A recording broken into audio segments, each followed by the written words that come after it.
Welcome back to the show, everybody. Check this out. Ripple will win, zero doubt. We're going to get into it. Hinman emails will become public. United States Congress moving forward to bring clarity to crypto. Somebody roll that beautiful intro.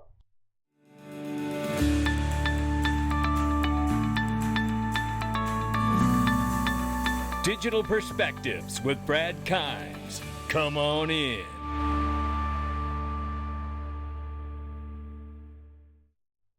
Welcome back to the show, everybody. You can follow us on TikTok, YouTube, and Twitter for exclusive content. Right now, $1.08 trillion market cap for crypto. We're off by 0.4%. Happy Friday. Bitcoin, 23,000, slightly over. Ethereum, 1585 and change.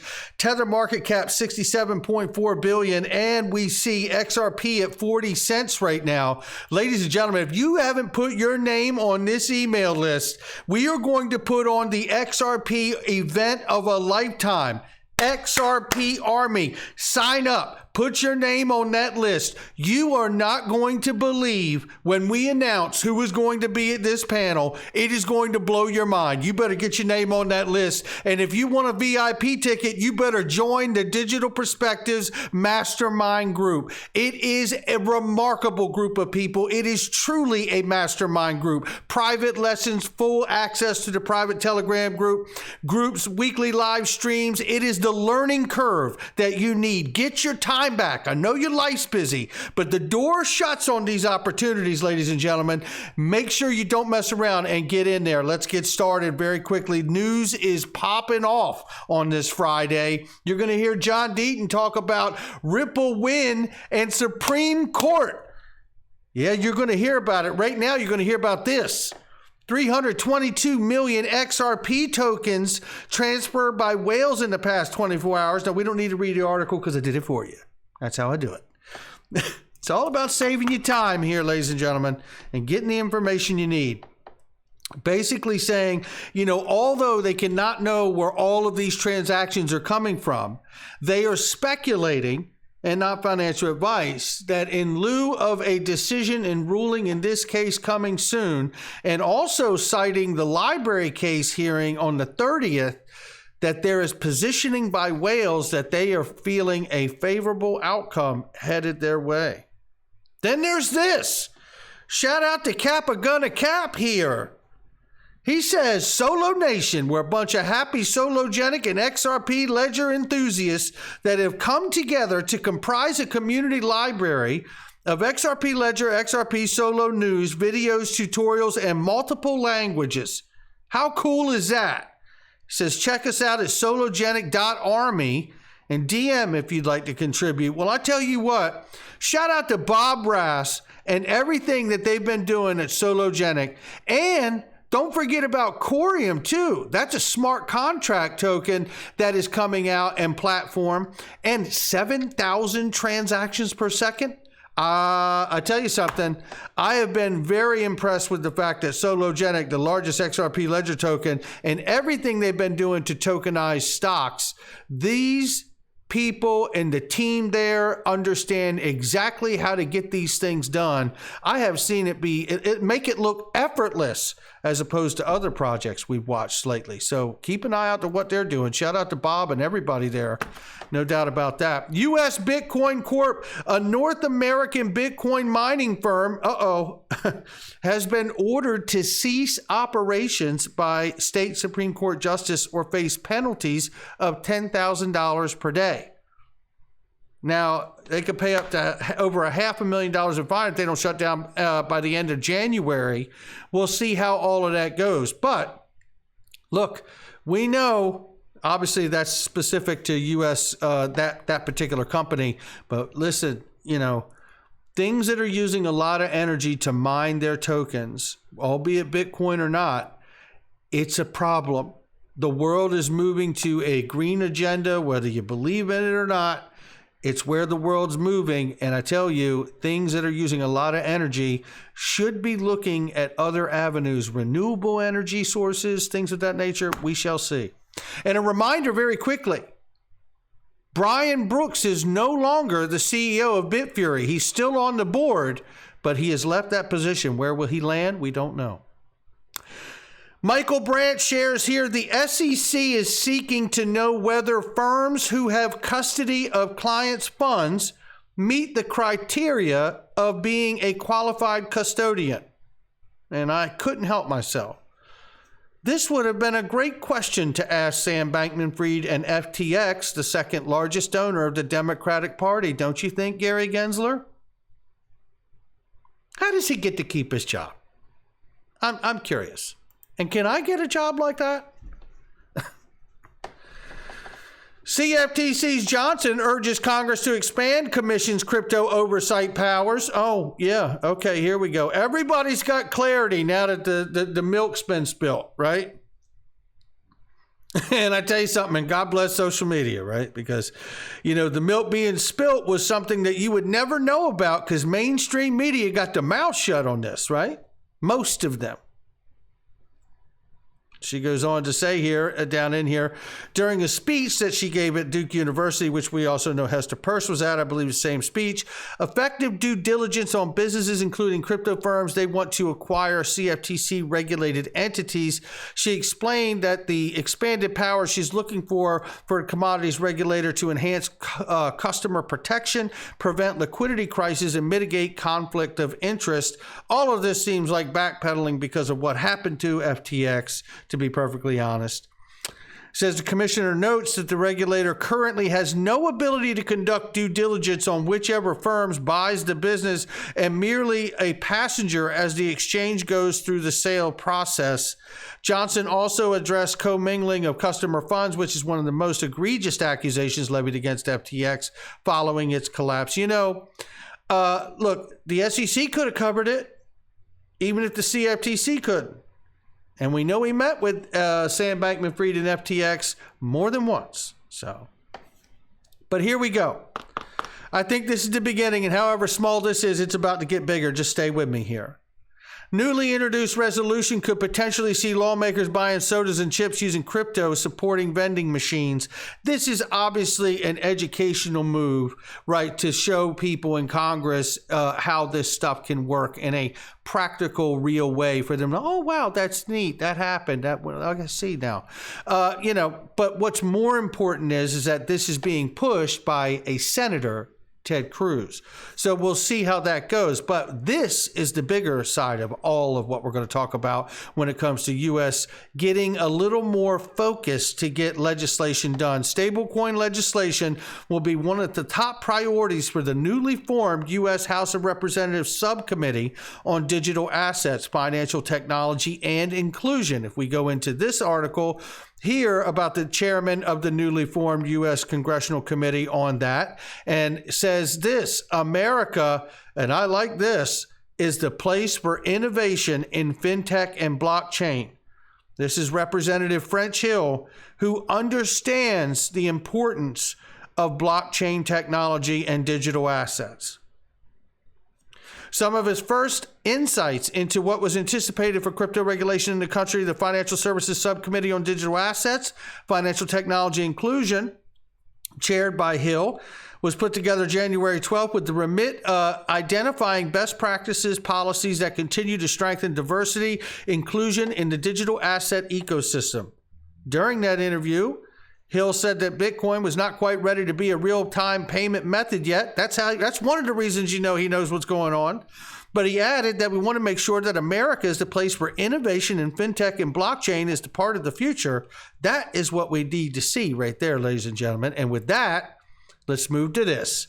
It's the GOAT, baby. John Deaton, representing over 76,000 XRP holders. Shout out to you, my friend. And shout out to Eleanor Terrett for this great little space they held the other day. But I want to give you this clip and shout out to Futch here, XRP Futch, who lays down this clip, and it is spot on. He's talking about the Hinman emails. He says we're going to get to see them. The SEC has asked that the Hinman emails and the 58 drafts of the speech and the email comments about the speech from people like the Director of Trading and Markets or for Valerie S. or for anyone else, that all of that be sealed and not released to the public.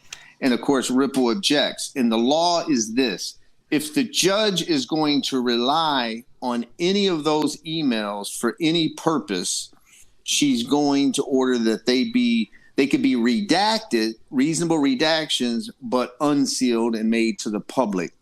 If she decides that she's not relying on those emails for anything, then it's not a judicial document and she can seal it. So I would say that I believe that they're going to become public, but because I believe that the judge is going to rely on them for some purpose. It could be for the fair notice defense.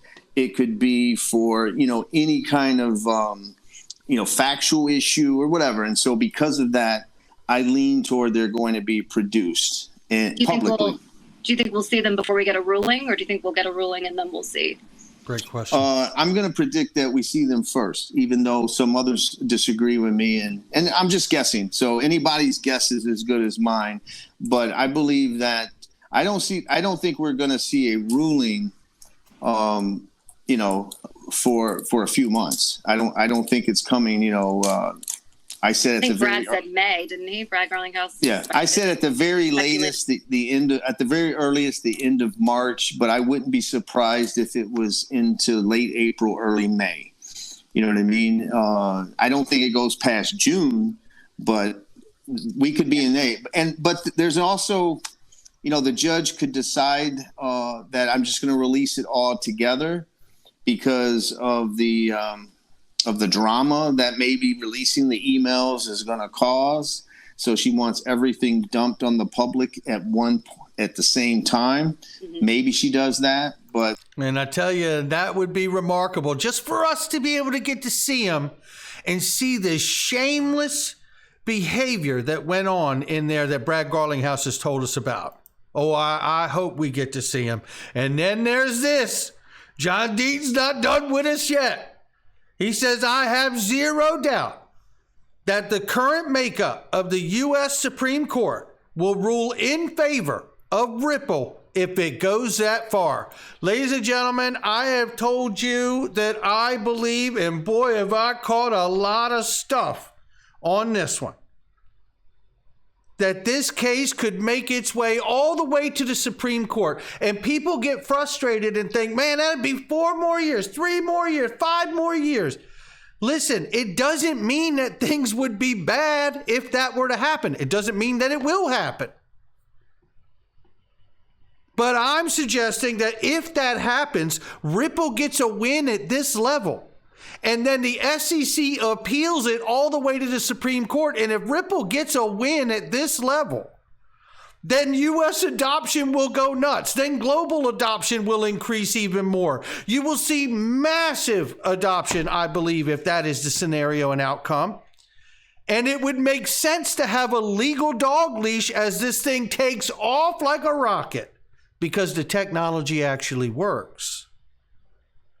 And then they revisit it at the Supreme Court level because it really is about all the money. It really is about the XRP ledger being a decentralized exchange, the world exchange eventually, in fact. But John Deaton says here,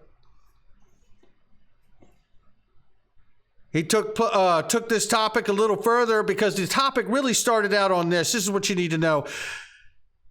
It was really started on the current case of Grayscale against the SEC regarding the conversion of GBTC into Bitcoin ETF. And that's when it went a little further. Deaton commented on Twitter and said this. Abacusum said here, who wrote that there was a chance that the case for Grayscale could be moved to the U.S. Supreme Court. He added that the sharp legal sources are impressed with the Grayscale's brief in front of the D.C. Circuit and believe a win is possible.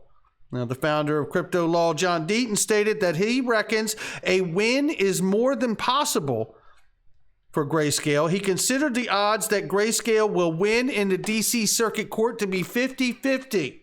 And the case should move to the U.S.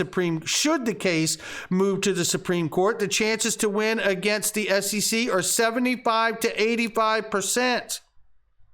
Deaton believes that the denial of Grayscale's request to launch a spot Bitcoin ETF, while the regulator has already allowed Bitcoin futures and short ETFs, is arbitrary and capricious. Then he says, zero doubt about ruling in favor of Ripple. John Deaton then stated that if the SEC stand against Ripple, would go as far as taking the case to the U.S. Supreme Court.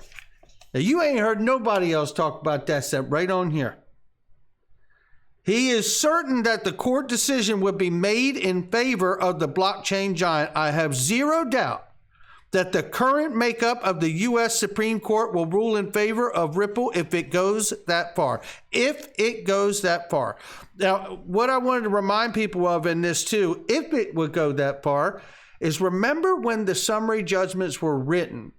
And I remember legal analysts at the time when it was written, because Ripple submitted their summary judgment and used the blue sky laws as their real points of argument that there is not even an investment contract to consider here.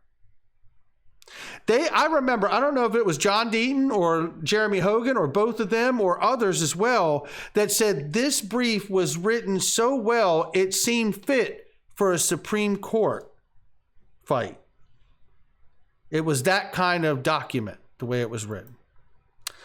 Well, before we get out of here, what's it going to take to get into the stratosphere? We got to get through the troposphere. That's what Ed Grad Crypto says. And if we do, we can start talking about the new all-time highs and the 27, 37 bucks and all of these things. But we got to get through this here. We got to get up through it. We got to get off of this line, the Atlas line that he has shown us so many times.